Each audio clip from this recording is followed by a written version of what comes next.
nearly time for the film then, isn't it? Oh, is it? Plenty of time for a spot of tea. Hi, welcome to Movie Tavern. Can I help you guys with anything? Oh, yes, thank you, dear. I will have an order of the roast beef and the Yorkshire pudding. I usually save that for special occasions like Sunday dinner, but this is a special occasion, is it not? Yes, it is. And I had rather a large lunch, so if you might bring me just a small portion of the shepherd's pie, that should do. I have funnel cake sticks. Don't know what that is. Let's keep it simple then. Fish and chips, all right? And be a doll and bring us a fresh pot of tea about 21 minutes after you deliver the food. Well, we have sweet tea. Did someone say tea?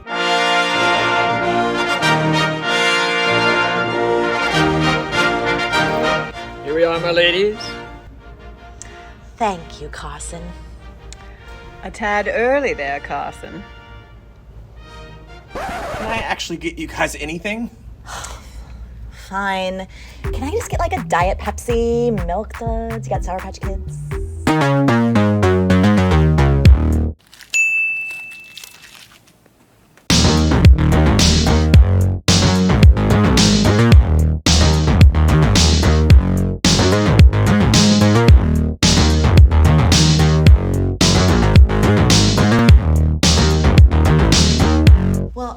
Welcome to Tavern Talk.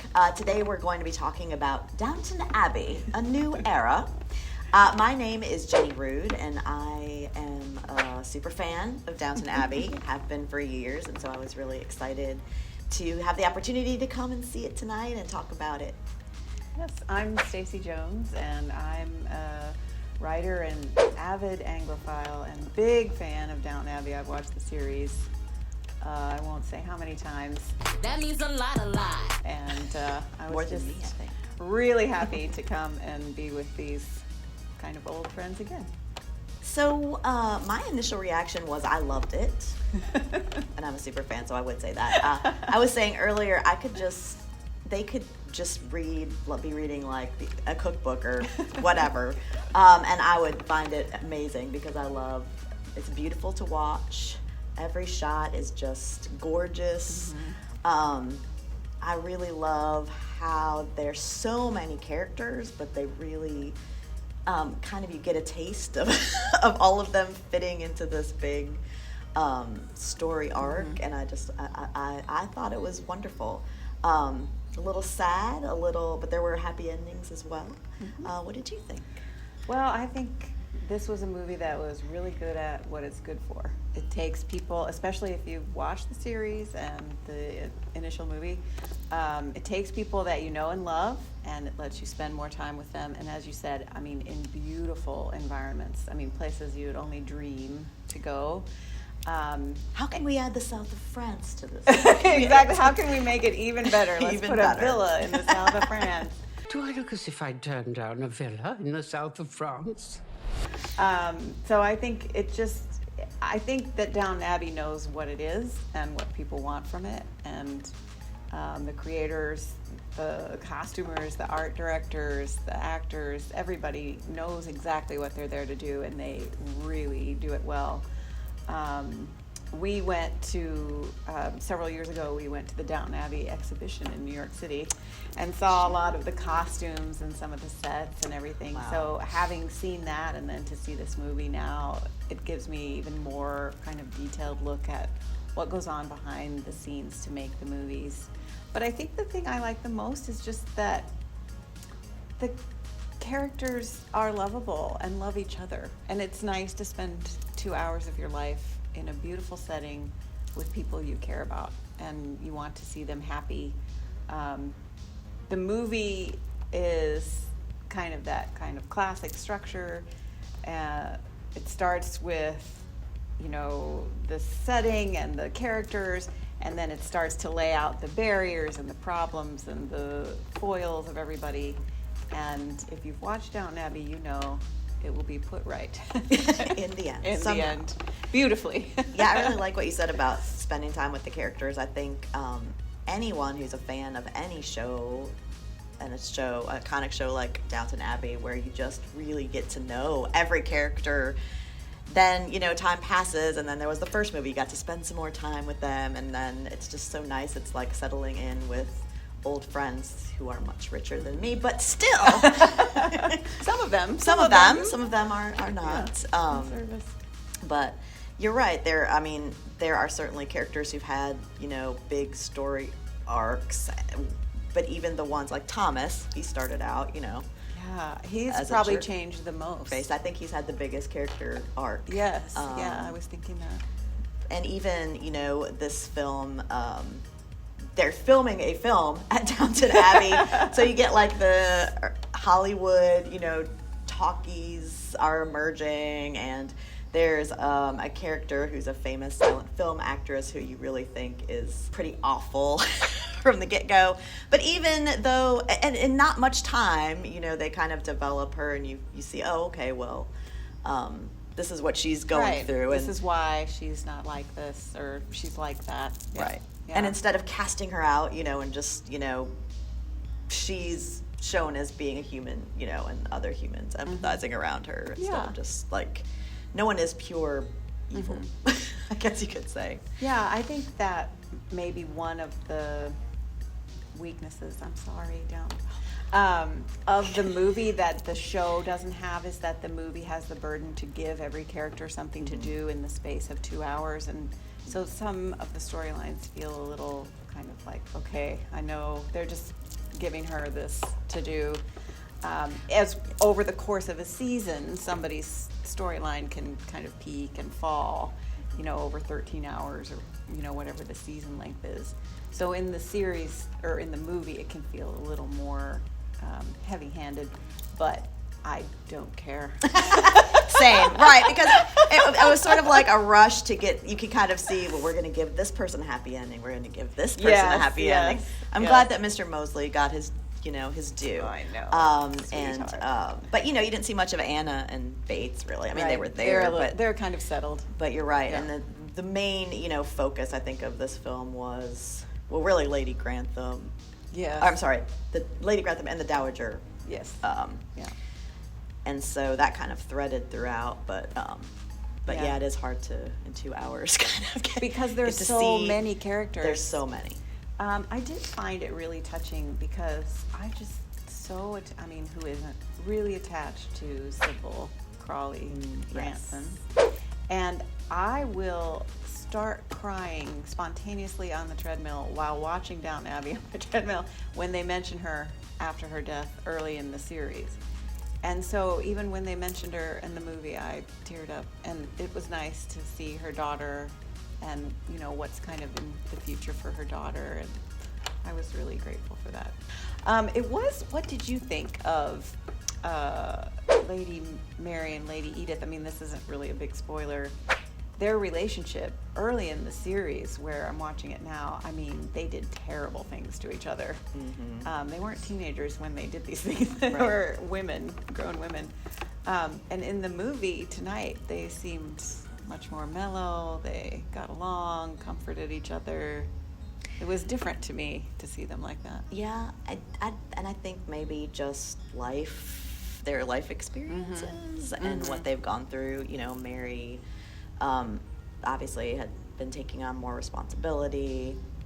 I just think, and Edith, of course, with her going out and being independent and a writer and a journalist. Well, and she outranks Lady Mary now. Right. That's true. But that Mary, I think, being an independent woman herself, kind of saw her, had a little bit more respect for her. Yeah. I think it's nice, just as someone who cares about these fictional characters, it's nice to see their relationship evolve and them growing up and being there for each other since their sisters died. And so. Spoiler alert. I'm going to bring something up that's a little bit of a spoiler. What did you think of the Lady Grantham, I guess, scare? I kind of thought it was a little... That's something that I was sort of like, we're just sort of deflecting from what's going on. Yeah, with the Dowager, it's kind of like. Yeah, it felt oddly kind of parallel to that, and also part of what I said about giving every character something to do. Her plot line didn't feel that fully, fleshed out, and then it was resolved. Right, it was resolved with just the doctor coming. Yeah. So. Oh, just kidding. Yeah. It's not this. Yeah, and it also was a similar disease. It was the same disease somebody had during the series, and I was like, there's other diseases. Right. Let's pick a different one. So I thought that one was strange. I thought maybe the movie would have been better off without that plot line even. What did you think about, kind of incorporating the film and the movie making as part of like a new era, like how that fits into everything changing and moving forward? And I really like that, because that's one of the things I really like about Downton Abbey is the way they bring in the history and incorporate it. It's not just that, they're wearing these clothes and living this life. We get to see these characters responding to their world changing. Right. And that's really been the whole story all along, is how this family that goes back centuries and has done things a certain way, just ask Carson, for all this time, it starts out with the sinking of the Titanic and then World War I, and things change mightily. And then throughout the series, their friends, in the county are losing their country homes because they can't maintain them in the new economy. And so I like this movie because in that way, it was just very on brand, right? Yeah. And I liked it was very meta, right? Movie about a movie. We know we're making a movie. We film in this house. We film in this house. Like, it's kind of a wink, kind of a fun wink, I thought. What did you think of it? Yeah, I thought it was, I agree. I thought it was a nice touch. And I love the Dowager and her remarks, but I do think that she has evolved some in her in her old age, and recognizes that family is the only thing that goes on, but the world around you changes. And I think she recognizes that. Mary recognizes that. Like the role of women, and even Sybil's work with the suffrage movement, and I think that she will be a dragon. Yes, well, the Dowager wished for her. I don't think there's a lot of doubt about that. But I was thinking too, just from the beginning of the series, which I watched recently, the difference in their clothes. So you can really see how the culture is changing, because in the beginning of the series, they all wore long skirts and long dresses all the time.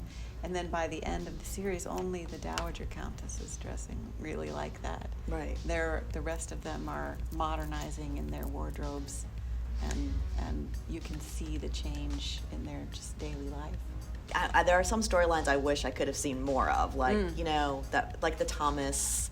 It was great. I was happy for him, but I was like, I wish there could have been a whole story arc about that, where you really got to see that. Yeah. Again, with so many characters, you can only do so much, and this one was very much about like the Dowager Countess and her romance. Yeah. What did you think of that? I thought it was really touching, and I thought it was actually, it seemed realistic to me that she would have this kind of hidden life, because in her world and when she lived, she fulfilled a purpose, on the estate and in the life of the family. And these things that happened, or this, kind of romance, was not going to be part of that. She would not feel free to talk about that with anybody. And, if she had said that to somebody at the time, they would have told her, don't ever mention that, just keep that to yourself. And I thought it was very touching that she could talk about it again, in the end of her life like that. And to be listened to by the people she loved the most and who loved her. I thought that was really touching.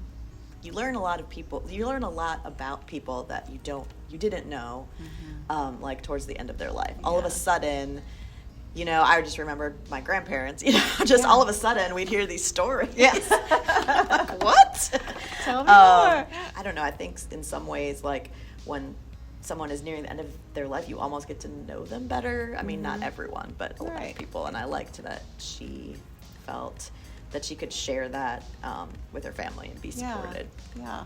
And I think that goes back to, as I said, what I like about the movie is that these people love each other. And I honestly hope this is not the last Downton. I know. I'm trying to think of, we're about to talk about a major spoiler. Major spoiler. Stop here if you haven't seen it. But at the end of this film, one of the most iconic larger than life characters who is sort of she's sort of the lifeblood of the show, dies, the Dowager. So put that in your pipe and smoke it. And her last words are, "Please be quiet, I can't hear myself die," which I thought was the best. The woman who gave us... What is a weekend? Exactly. I mean, how else is she going to go but with Will you a please zinger? stop that noise? I can't hear myself die. I don't know. That was just the best. She went out appropriately. She did, but it was still, even though, I mean, it was just very appropriate, but yet very touching and sad. But it does make you think, what would the film be without Maggie Smith? Because there's just not another Maggie Smith. She's really, I mean, Mary has a lot in common with her grandmother, but that's not Mary. She's not the zinger woman. Not yet. I mean, maybe she could. Maybe she could be. I just don't see another character who could be that larger than life. Yeah.